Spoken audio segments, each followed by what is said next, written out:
Andreas was astonished to witness who it was. With his eyes wide open, he wondered how of all people he could also be associated with the terrorist attack. As Patt threw Hazard's decapitated head on the ground, he exclaimed how he hoped that Andreas knew what he was getting himself into, while Andreas stood still and astounded, trying to comprehend how his opponent now was none other than Patt himself. With a murderous look in his eyes, he grinned as veins started to pop from his forehead. He quickly took off his hat and started to take off his robe, addressing Andreas as little boy and telling him how he went too far. Abruptly, he took off his robe and threw it in the air, stating, "It is going to sting a little," suggesting Andreas to buckle up, while Andreas, in the back of his mind, was wondering how Patt was one of the cult's top leaders who appeared mid-game and had the strength comparable to that of an aura master, thus concluding he was bad news. Andreas knew Patt's strength at that point in time was probably greater than Ivy's, and looked towards Nickel and Timer, further questioning if they would be able to defeat him with their low evolution stages. His eyes glowed while the veins on his head started to pop like they were about to burst as he raised both of his hands up, while his lower body started to change color as it darkened, resembling an iron. Meanwhile, Andreas kept wondering how they were a bad match for him, and Patt's skills, which increases muscle and physical strength, makes blunt blows and slashes ineffective. Looking at Patt's body change as he increased his muscle strength, Andreas had a troubled look on his face as he wondered what he should do. His eyes had turned bloody red. He grinned as he had completely transformed into his invincible state, stating he didn't know who he was, but he seemed pretty strong, so he was going to go all out. With a serious look on his eyes, Andreas continued glaring at Patt, thinking about his next move, while suddenly he warned Nickel and Timer, exclaiming Patt was going to make his move. Abruptly, Patt quickly leaped forward while Andreas, along with Nickel and Timer, got into their fighting stance, ready to face him even if he was far stronger than them. Suddenly, Timer quickly slid in front of Andreas and growled with his eyes filled with rage, who, without thinking anything about him, came forward to defend his master, while Andreas was stunned to see such loyalty from his companion. Timer grabbed both of Patt's hands and successfully stopped him as he managed to wrestle head-on with Patt. They both were so strong that their fight was giving off immense aura. All of a sudden, Nickel, with rage in his eyes, jumped forward and unsheathed his sword as he prepared himself to launch an attack. Instantly, Nickel landed several sword slashes onto the backs of Patt, who was being stopped by Timer by grabbing both of his hands and pushing him with all his might. Nickel was left in a state of astonishment. He nervously gazed at his sword, which had cracked after being struck onto the steel-like body of Patt, who, turning behind towards Nickel, staring at him with amusement, sarcastically exclaimed how it tickled him. Suddenly, he was caught in surprise as an attack so swift that it left a trail of light as it landed on the back of Patt, causing sparks to fly everywhere around him as the sword clashed onto the steel-like body of Patt. Andreas was bewildered. He could neither believe nor comprehend what he was witnessing. Not only did the attack not work against Patt's steel-like body, Andreas's attack didn't even scratch a little bit. Patt, who was annoyed by the sudden interference, looked towards Andreas, who was in mid-air, with a look of surprise. Suddenly yelling, "Why don't you?" Patt leaned his head backwards as he got in position to launch an attack on Timer, and quickly leaped forward and attacked with a powerful headbutt on Timer, making him fall on the ground totally unconscious as he couldn't withstand the powerful headbutt from Patt. He didn't stop there and kicked the unconscious Timer away from him with a massive kick as he was sent flying, while Patt yelled at him to go over there for a moment, and instantly jumped forward, making his way towards Andreas, planning to launch yet another attack on Andreas, while Nickel, who was besides Patt, could not comprehend and just stared at Patt's incredible speed. But our Andreas isn't the one to lose hope easily. He quickly got into position and was staring into Patt directly, who was rushing towards him as he unsheathed his sword, which was emitting an aura as he braced himself for impact. Patt clenched his fist with immense force, aiming it directly at Andreas, who maintained his fighting stance, unsheathed the sword as he was ready to take on Patt no matter how strong he was. But he was shocked as his fierce attack had been stopped by none other than Nickel, who using his sword managed to not only stop Patt's fist attack but successfully divert it towards the ground, causing huge cracks on the floor, while Andreas stood there witnessing the loyalty he had gained from his companions. The utmost loyalty they had towards their master Andreas was so fierce that they, without worrying about themselves, would just do anything for the sake of Andreas's safety.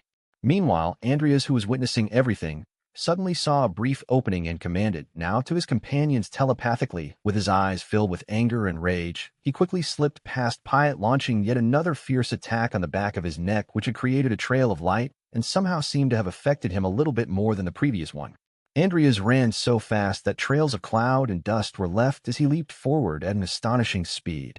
After launching the attack, he slid as he tried to control his speed while he gazed towards Patt with his undivided attention. But Patt, with his eyes glowing with rage, jumped towards Andreas, aiming to launch yet another attack while Andreas, on the back of his mind, was shocked to witness Patt with not only strength but speed and agility as well. Andreas isn't the one to lose hope and quickly used his magic to summon an earth shield, where huge mountains of rocks appear before him, hoping to stop Patt's attack. However, Patt wasn't worried at all. With bloody red eyes and a grim smile, he mockingly stared at Andreas, launching a puny spell like earth magic.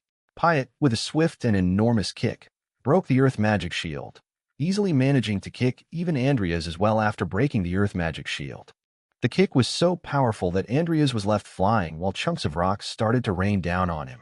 Suddenly, Patt grabbed onto the hair of Andreas, leaving him in a state of fear as he tried to come up with a plan to defeat an actual monster like Patt.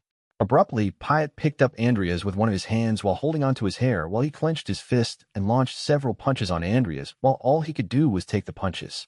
Blood was dripping from his eyes, nose, and mouth while he gasped and screamed in pain as he took such powerful punches head-on.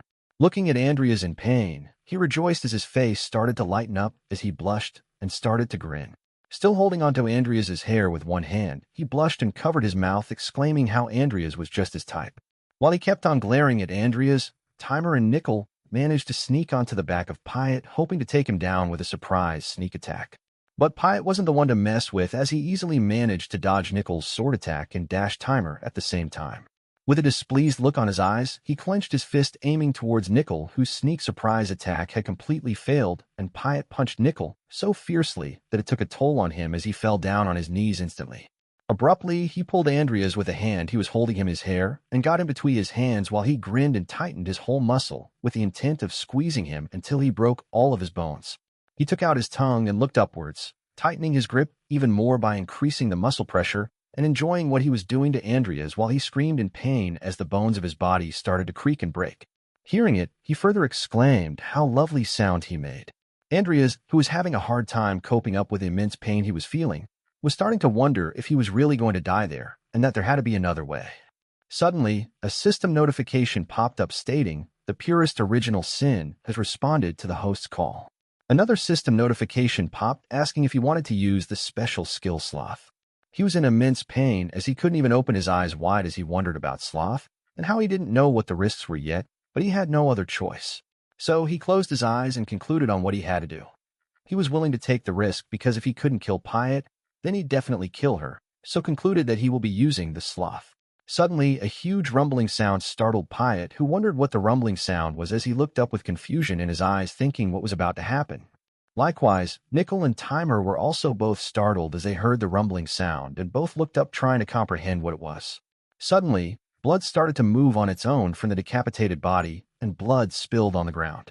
With a confused look on his eyes, he looked sideways, questioning what that sound actually was. All of a sudden, Patt, who was still holding onto Andreas, saw that bloods from every nook and corners of the room were directing their way towards them and started to float upwards from the ground. With his eyes wide open, he felt an immense presence on Andreas and questioned himself what that ominous presence was. Abruptly, he let go of Andreas and leaped backwards, trying to maintain his distance from Andreas, who was floating in the air with blood revolving all around him. Suddenly, he had a murderous look on his eyes. He started to move forward, making his way towards Patt while he emitted an immense aura from him while blood was floating and revolving all around him. Instantly, a system notification popped up stating magic power potency, mana sensing capability, magic chance speed, and mana recovery strength all had read 666% with a temporarily applying talent magic of genius level, temporarily nullifying all mental magic and entering the state of transcendental emotion sloth, whose duration is 66 seconds. Suddenly, he was left in a transcendental state where he had buffed basically all of his magic-related skills. His eyes turned purple as he glared towards Patt, wondering how thinking was annoying and moving was a pain too.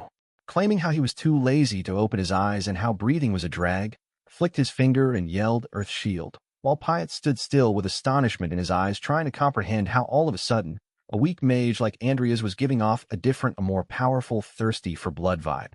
As he tried to block Andreas's Earth Shield attack, one of his hands was instantly cut off by Andreas, while Patt was comprehending how all of a sudden, the same attack that he launched earlier could be so fatal that it cut off his hand instantly. Pointing one of his hands towards Patt, he started to move forward towards him as blood and rocks floated around him, making Patt scared as hell as he asked what the hell Andreas really was, while Andreas with a displeased look whispered how even keeping his heart beating was bothersome. Meanwhile, Timer and Nickel both were left in a state of bewilderment, as they both couldn't believe what they were witnessing and kept on staring at their master with. Abruptly, Andreas launched a massive explosion mixing with his earth magic towards Patt. Patt quickly raised both of his hands covering his head, aiming to block the attack launched by Andreas. Soon, the explosive magic got to him, but using his hard steel-like body, he managed to defend himself from Andreas's attack and grinned, staring into Andreas, thinking how he had managed to block it off. The rocks started to fall on the ground as he had successfully managed to save himself from the furious explosive magic combined with earth magic. He laughed and asked Andreas if that was all he could do, while Andreas stood still with blood floating all around him and sighed, whispering, "How bothersome." Patt, with a nervous look on his face, laughed nervously, asking what he just said, but without even finishing his sentence, Andreas interrupted him, stating he needs to kill him fast and rest. He had a serious look on his face and had displeased eyes as he was bleeding heavily. Patt heard what he just said and knew he was not joking. With astonishment in his eyes, he tried to comprehend how a weak mage like Andreas, who was just getting beaten up now, was suddenly invincible and powerful beyond his imagination. Suddenly, Bart Alvin sensed something, the presence of a powerful black magic near him.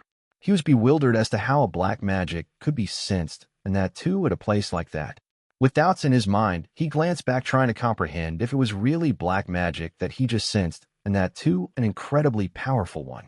Meanwhile, in the arena, two warriors were going at it in full force, but suddenly one of them got pushed back from an attack, making him fall to the ground. The other one, covered in armor, had finally defeated his opponent as he pointed his sword towards his fallen opponent. At the same time, Sir Alvin, who was amongst the crowded arena, had suddenly felt a sensation that made him alert. Then he instantly looked around as he questioned himself what that was. Furthermore, it definitely felt like the presence of black magic. Meanwhile, Diane Alvin, his daughter, who was standing beside him watching the battle in the arena take place, turned towards him as he kept wondering how it appeared that putting up the anti-black magic barrier had failed. Instantly, Diane looked surprised as she glanced at her father and asked him what was wrong, to which her father told her to stay here as something was up. At the same time, under the arena, Andreas had many boulders floating in the air as he looked fearsome and serious while being surrounded by blood. Meanwhile, Patt got worried as he witnessed this demonstration from Andreas. Andreas then trying to concentrate all his magic from both his dantian and his heart, named the spell Rock Spear. Hearing the spell Rock Spear, Patt got confused as he thought Andreas was going to attack him with some much powerful spell, but instead Andreas was using basic magic, leaving himself dumbfounded. The pieces of rocks that were floating in the air had now turned into sharp spear-like objects that were still floating in the air as Andreas aimed at Patt. Patt, then looking at Andreas' spear attack, called it flashy, as he was wondering what the attack could be.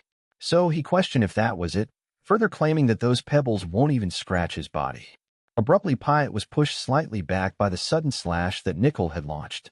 Furious by Nickel's intrusion, Patt, clenching his teeth with rage, decided to end Nickel. Patt, then calling Nickel an ugly skeleton, launched his attack directing towards Nickel, determined to destroy him. Nickel tried to dodge the attack, but Patt, being the devil, he destroyed Nickel's hand, leaving no time for Nickel to react. Patt, maintaining his fighting stance, asked Andreas what he would do now. Meanwhile, Andreas, standing in the blood circle, had turned the small spears into huge and sharp spears that could penetrate anything.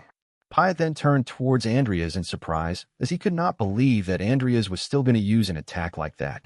So, turning towards Andreas, Patt questioned him if he thought he could kill him with just a few shots. Suddenly, Timer appeared behind Patt, grabbing his hands, making Patt immobilized. Meanwhile, Patt was shocked as he did not expect Andreas to do that. Patt then suddenly sensed something from the direction where Andreas was and instantly glanced towards him. At the same time, Andreas, with scary look in his eyes, launched his attack at full power, yelling at Patt to die. Meanwhile, all Patt could do was open his eyes wide in shock as he knew he couldn't dodge Andreas' attack anymore. Immediately, the rock spears launched by Andreas hit Patt as Timer pinned him using all his strength. Even though Andreas only used basic magic, with the help of Nickel and Timer, he had finally hit Patt while Timer kept holding Patt's hands even after he was stabbed and killed. Suddenly, a system notification popped up stating that the duration of the special skill sloth had expired, further indicating that a backlash would now come. Immediately, Andreas felt the backlash of using his special skill, which left him drained and unable to move. Suddenly, another system notification popped up stating that he would be unable to move his body, and he would also be unable to use mana and aura too, further stating that severe damage would occur due to overuse of the body. Andreas then immediately fell to the ground as he lost all his strength, while Timer was still holding Patt looking at Andreas in surprise. Andreas lying on the ground exclaiming shit and started to wonder how it felt like his whole body had been torn to shreds, but was still determined, thinking how he had to get up and then had to finish Patt off. But suddenly another notification popped up stating how the undead summon creatures would be removed due to mana depletion. Instantly, Timer let go of Patt, and along with Nickel started to disappear as their portal engulfed them entirely. In just a few seconds, only Patt, who had been stabbed, and Andreas, who was lying on the ground bleeding, was left as the fight had finally ended. Another system notification popped up stating that requirements had been met, further indicating that an evolvable individual had been detected, which left Andreas, who was about to die, confused as he questioned himself what that meant. Suddenly, another notification popped up stating that the evolvable individual was Andreas Cromwell, with the evolvability of 33%, further indicating that when evolving, one divergence was available, and questioned Andreas if he wanted to evolve. Meanwhile, Andreas, who could not move a muscle in his body, was annoyed at the system notifications as he wondered what it wanted with a dying person. Then Andreas wondered if the system wanted to give him a souvenir to take to the grave, and so he finally said that he accepted. At the same time, near the entrance of the underground passage, Bard Alvin had arrived, sensing the source of the black magic, and had found a dead body, which made him wonder how these vulgar outfits could only be of the Zepar cult. Bard Alvin then, with a serious look, questioned himself why they were in the Rodland sewer, as it only meant that they must have something to do with the strange presence he felt earlier. Bard Alvin then flew towards the source of the presence, as he wondered how there was no point in speculating, and decided to check the area first. As he flew instantly, he wondered how it was faint, but there was still a trace of black magic from there. As soon as he reached the place where the source of the presence indicated, he looked around the mess in bewilderment. It was the room where Andreas had fought all the cult members in Patt. Looking at the mess that was in front of him, Bard Alvin just stood in shock, trying to comprehend what might have happened here. Then he glanced at the dead body of Patt as he analyzed more about everything that had happened. Instantly looking at multiple wooden boxes besides a decapitated body, he thought how the room reeked of gunpowder. Then looking around the room, he could see that the room had been filled with gunpowder, making him wonder if such a large amount of gunpowder had exploded beneath the stadium. He immediately realized that many people would have died, including his own children, which made him furious with rage as his eyes gave a deadly look. Then standing behind Patt's dead body, Bard Alvin, who was furious with everything, suddenly saw something that looked familiar to him. The one that had caught his attention was none other than Andreas, who was lying on the ground. Then moving closer to it, he questioned himself if that was really Andreas Cromwell. Looking at Andreas, who was bleeding and unconscious, Bart questioned himself what that boy was doing there. Bard Alvin then moved closer to Andreas and wondered about what he was doing in a place like this. As he moved closer to Andreas, he exclaimed that it was here where the trace of black magic was the strongest. With his eyes wide open in shock, he realized something and thought how it can't be. Then Bart Alvin, reminiscing about Cain, instantly questioned himself if Andreas had inherited the original sin from his father Cain. At the same time, a system notification popped up stating that the remaining time was over. Furthermore, another system notification popped up stating how Andreas Cromwell had evolved and that the transformation was completed. Then another system notification popped up stating that his trait, the dual core, had disappeared and that a new trait, which was Vessel of unique grade, had been generated. The sudden notification woke him up, and as he saw a blurry vision, he questioned himself what evolution meant. Furthermore, Andreas, opening his eyes, questioned himself when he did accept it. As Andreas opened his eyes, he found himself with bandages and in the academy nursing room. Suddenly, a voice made him glance towards his right, which stated how his wounds were so bad that he should have been dead. It was Bart Alvin, the Tower Master, who was silently waiting for Andreas to wake up. He then continued, stating that in just 2 weeks, he had almost made a full recovery. Andreas then stood up from his bed, calling Sir Alvin in a surprised tone, which made Bart Alvin shocked at his reaction. Bart Alvin then told Andreas to answer him as to what exactly was he doing there, to which Andreas just looked at him in surprise and only responded with a huh. Looking at the confused look of Andreas, Bart Alvin pointed out that he was talking about what happened in the sewers. In response, Andreas just kept quiet without saying a single word, looking at Bart Alvin in confusion. Then staring at Bart Alvin, Andreas started to wonder how he should keep it under wraps for now. Andreas then answered that he was walking near the waterway when he saw a suspicious group of people who were fighting. Furthermore, he tried to escape somehow, but he ended up dragged into it. Listening to his answer, Bart Alvin smiled gently and asked him if he got dragged into it. Bart Alvin, then standing from the chair he was in, asked Andreas where did the others go, as when he got there, he was the only one at the scene. Meanwhile, Andreas glared at Bart Alvin, wondering how no matter how many times he asked, he would just say that he didn't know. Bart Alvin, looking at Andreas, just waited for him to answer. Bart Alvin then called him boy and asked him what exactly he was hiding, to which Andreas just looked at him in silence.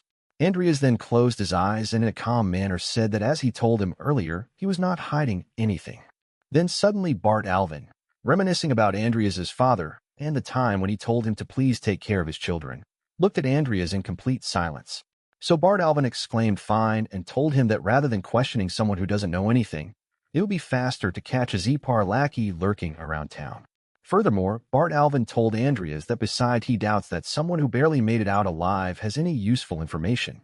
Hearing what Bart Alvin just said, Andreas was shocked as he opened his eyes wide open, questioning why he was backing down so easily.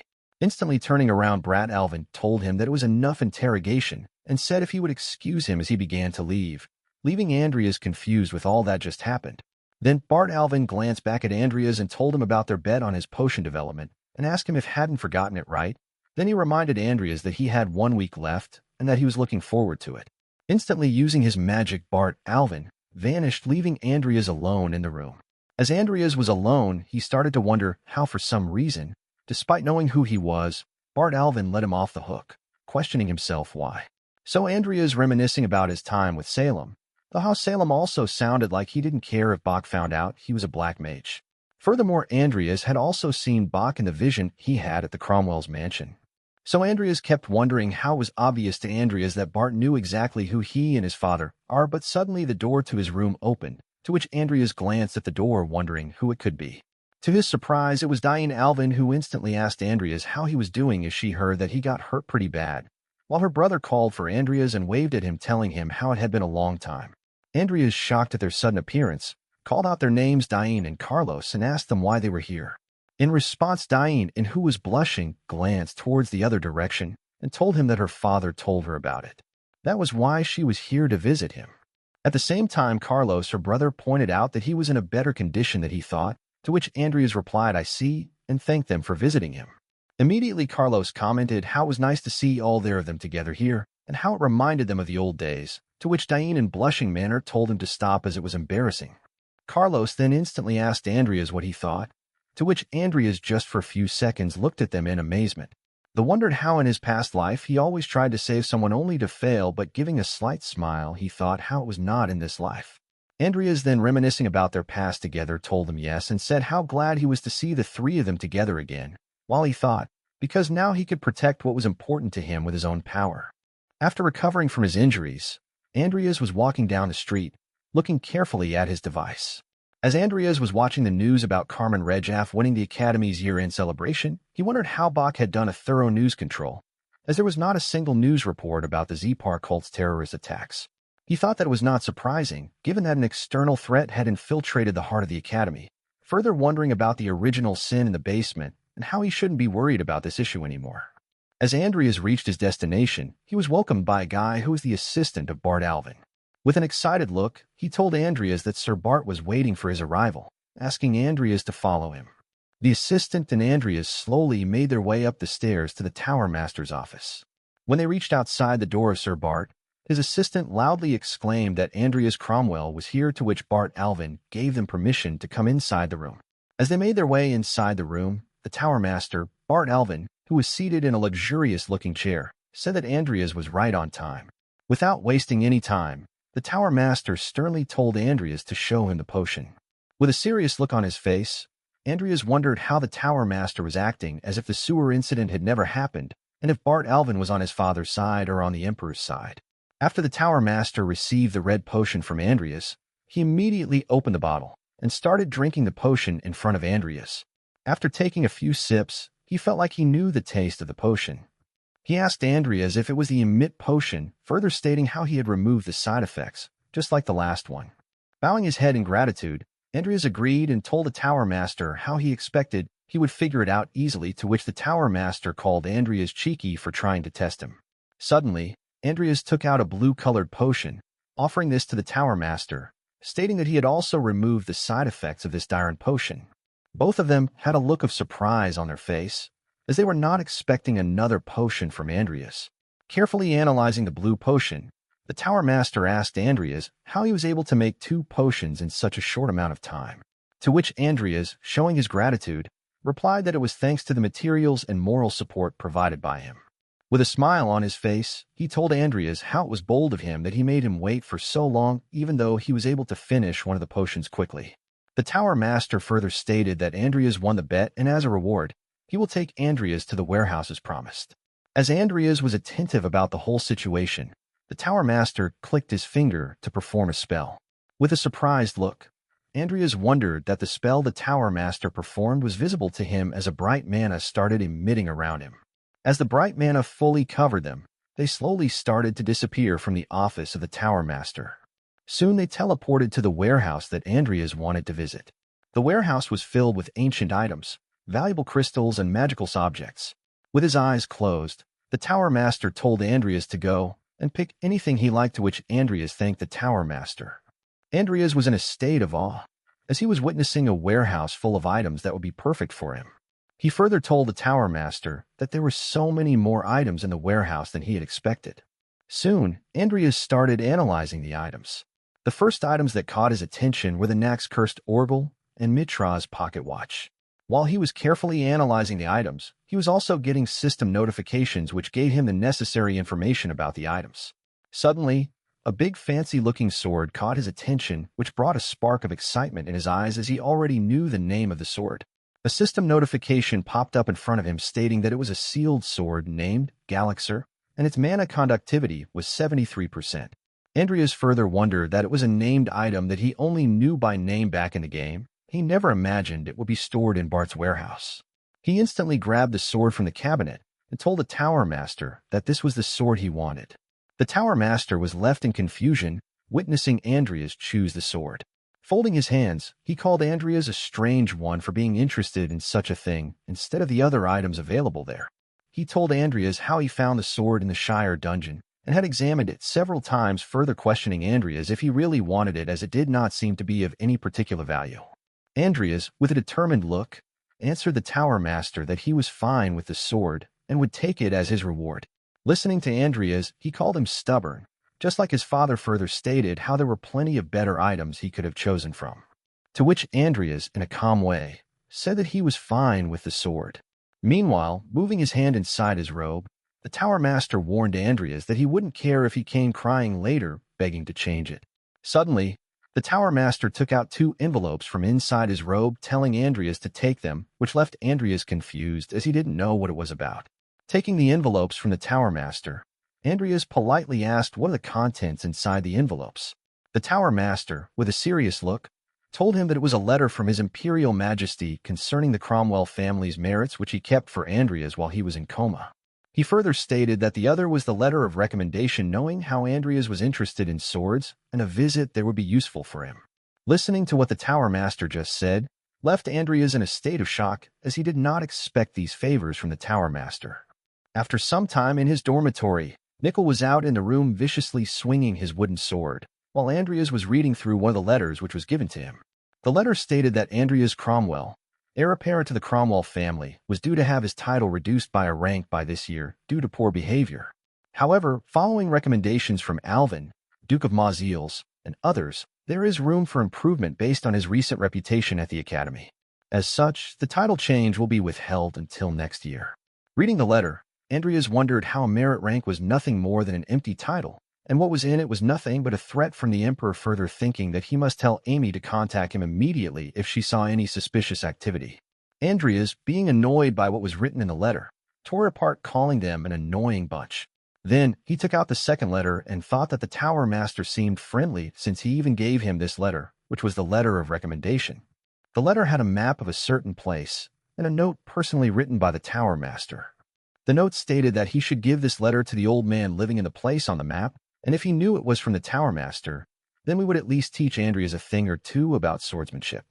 Taking a good look and analyzing the map carefully, Andreas thought that the map and the old man mentioned in the letter seemed familiar to him. Andreas suddenly had a realization, which left him in a state of shock as he finally remembered the old man and called his name, which was Discrun, and also remembered the place, which was Discrunforn, where one of the 10 great masters of the continent were supposed to be retiring.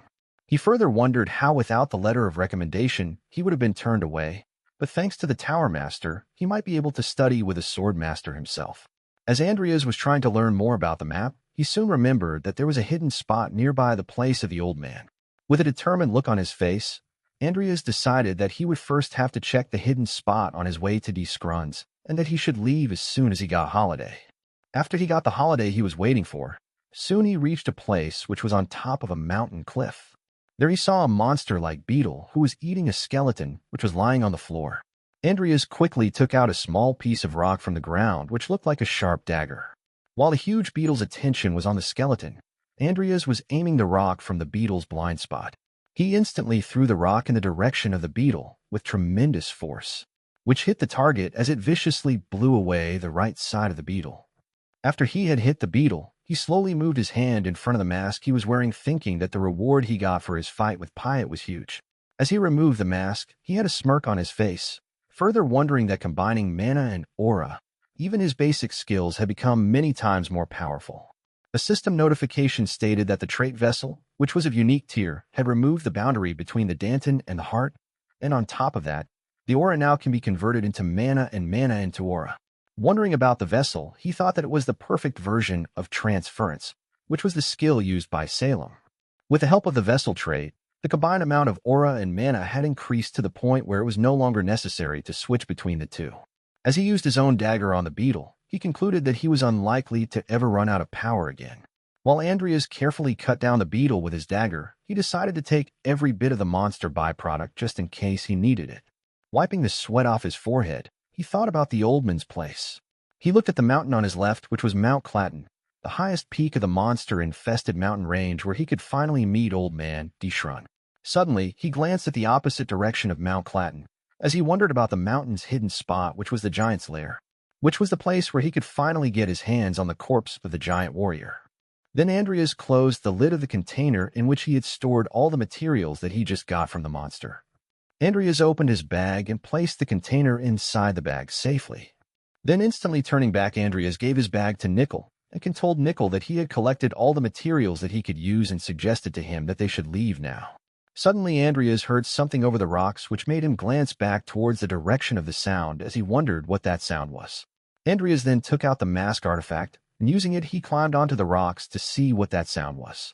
But to his surprise, it was a leopard-like man who had fallen down due to overexertion, while Andreas questioned if it was what he thought. Then as he looked closer to him, all of Andreas's suspicions were confirmed, which made him exclaim, "A leopardian." Immediately Andreas, without any hesitation, came closer to the leopardian and made him drink his own potion.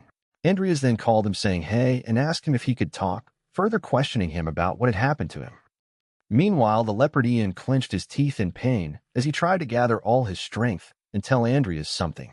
At the same time, Andreas, looking at them, starts to wonder how, although they live in this remote area due to the Emperor's oppression of different races, each and every leopardian was an adept warrior who were very skilled in close combat.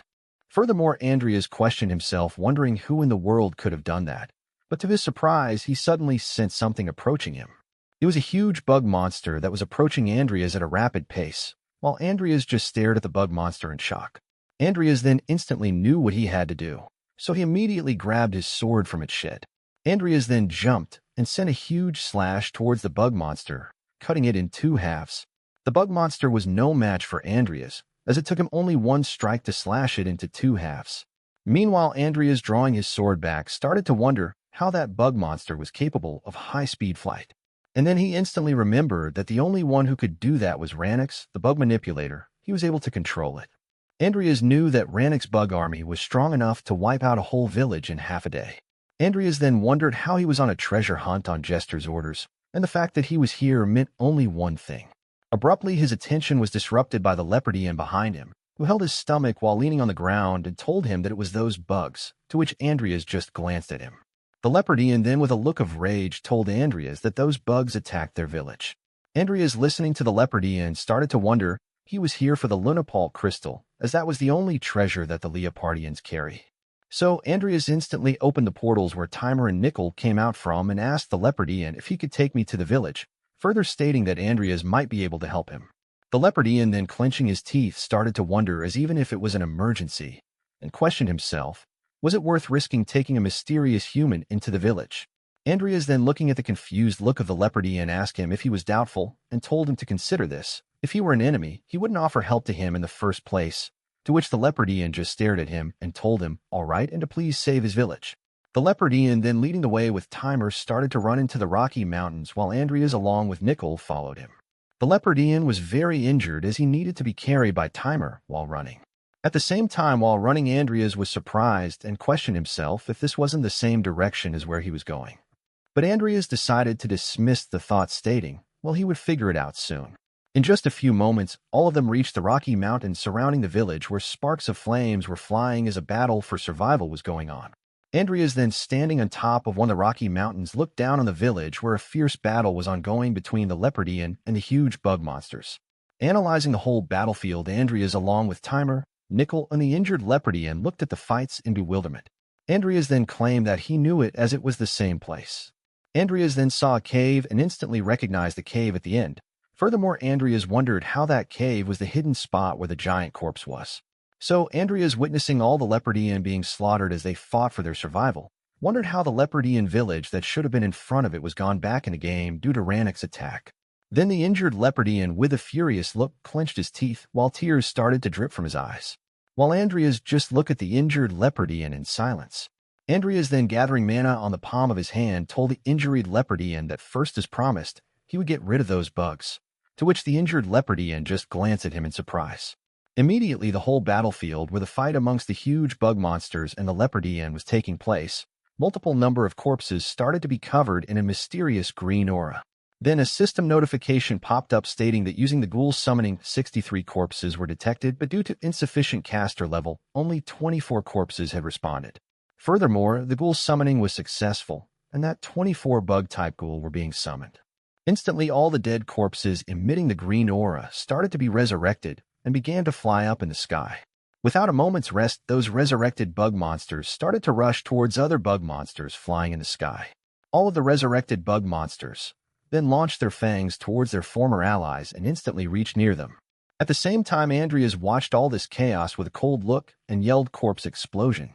Simultaneously, all the resurrected hug bug monsters who were near all the other bugs exploded, killing them merciless. Witnessing such a feat, the injured leopardian opened his eyes and mouth wide open in surprise. The feat that Andreas just performed was so amazing because all the leopardians that were near the huge bug monsters were unharmed, even though the explosion was huge. At the same time, somewhere in the same village, few hug bug monsters rushed forward. The direction they were rushing at was a female leopardian holding her baby as she tried to defend herself from their fierce attack. The female leopardian had lost all hope as she closed her eyes in despair as she held her baby close and tight. But to her surprise, the huge Timer rushed in front of her to defend her and her baby against the bug monster's attacks. So all she could do was glance towards the huge back of Timer, who suddenly appeared and saved her. Meanwhile, Timer looked fierce while he effortlessly bit the huge bug monsters, killing it instantly. All the other bug monsters near them also started to rush towards Timer, but they were no match for someone like Timer, who could kill all of them instantly with just a few swings of his fists. At the same time, besides him, all the other bug monsters were getting slashed from all directions one by one. And the one who was killing them was none other than Nickel, who was swinging his sword relentless, slashing at them all. From afar, it looked like Timer along with Nickel were enough to fight against all the army of huge bug monsters, as they kept killing all of them mercilessly, even though all of the bugs rushed at them. At the same time, somewhere behind one of the Rocky Mountains, a figure of a mysterious individual could be seen, as he was monitoring all of the things happening in the village. He was a bald old guy who was shocked at the sudden turn of events, as he questioned himself who on earth was he. Then with an annoyed look, the old man started to wonder how he was only looking for the deadly sins on Master Jester's orders. So he exclaimed, "Damn it," and stated that he had to get out of there. Then looking at the village, he got worried about the bug monster, who were getting destroyed by Nickel and Timer. Suddenly a glowing sword piercing the old man, making him panicked and surprised as he yelled in pain. The one who stabbed the old man was none other than Andreas, who was wearing the mask artifact as a disguise, as he called the mysterious old man Ranx and claimed how he knew he were close by. Then Ranx yelled in pain and asked the swordsman who that bastard was and why did he know him. So Ranx, trying all that he could yelling in pain, said that there was no reason for him to attack him if he was a black mage as well, to which Andreas kept stabbing him and yelled silence as he was the one asking the questions. Furthermore, with fierce look at his eyes, Andreas asked him if he was here on Jester's orders to find the deadly sins. In response, Ranx looked surprised and asked him how he knew that. Andreas then continued and threatened to Ranx to just answer the question or he would cut his arms off, while he wondered in the back of his mind as he felt something smells here. So, thought how maybe he should probe him a bit more. So as Ranx was sweating, Andreas told Ranx that based on the situation, it looked like he was after the leopardians' Lunapal crystal and asked him if he attacked them because he thought it was one of the deadly sins. Andreas then told Ranx to think carefully before he answered and threatened he, stating that he could either die right here or he could tell him everything he knew. Listening to all that, Ranx just glared at him in confusion as he pondered about all his options to survive. Then to scary Ranx more, Andreas told him if he refused to answer, he would take it that he chose death, to which Ranx, raising his hand, yelled at him to wait as he would talk. So to save his life, Ranx gave him a list of documents and said that was not exactly accurate, but that was their list of possible deadly sins. In response, Andreas told his good and said that he would confirm it. Andreas then pulled out the sword that was stabbing Ranx as he yelled in pain and grabbed the documents. Andreas then began looking at the document and saw a crown-like object, so he instantly asked Ranx what it was, as it was his first time seeing it. Looking at the document closely, Andreas could read that it was the mysterious treasures from the depths of the sea to be auctioned at the Muriel auction. So keeping the documents inside his inner pocket, Andreas wondered how it looked like that thing was most likely to be a deadly sin, while Monox just kept sweating extremely. Andreas then, considering everything, thought how Port Town Muriel would be his next destination. Ranx then, holding his wounded chest, pointed out to Andreas that he would be spared, but without any hesitation Andreas slashed him in two halves. Immediately Ranx fell to ground as he got slashed and killed, while Andreas just thanked him for the useful information and thought that he should keep Ranx's body and use it for experiments. Looking at the lifeless body of Ranx, Andreas began to wonder how there was not much time left until the auction.